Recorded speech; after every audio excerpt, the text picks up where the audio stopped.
اے ایمان والو، نہ تو اللہ اور رسول سے خیانت کرو اور نہ اپنی امانتوں میں خیانت کرو، اور تم ان باتوں کو جانتے ہو، اور جان رکھو کہ تمہارا مال اور اولاد بڑی آزمائش ہے، اور یہ کہ اللہ کے پاس نیکیوں کا بڑا ثواب ہے۔ مومنو، اگر تم اللہ سے ڈرو گے تو وہ تمہارے لیے حق و باطل کا فرق ظاہر کر دے گا اور تمہارے گناہ مٹا دے گا اور تمہیں بخش دے گا، اور اللہ بڑے فضل والا ہے۔ اور اس وقت کو یاد کرو جب کافر لوگ تمہارے بارے میں چال چل رہے تھے کہ تم کو قید کر دیں یا جان سے مار دیں یا وطن سے نکال دیں،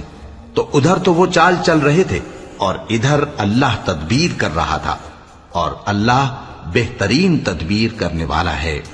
اور جب ان کو ہماری آیتیں پڑھ کر سنائی جاتی ہیں تو کہتے ہیں یہ کلام ہم نے سن لیا ہے، اگر ہم چاہیں تو اسی طرح کا کلام ہم بھی کہہ دیں، اور یہ ہے ہی کیا، صرف اگلے لوگوں کی حکایتیں ہیں۔ اور جب انہوں نے کہا کہ اے اللہ، اگر یہ قرآن تیری طرف سے برحق ہے تو ہم پر آسمان سے پتھر برسا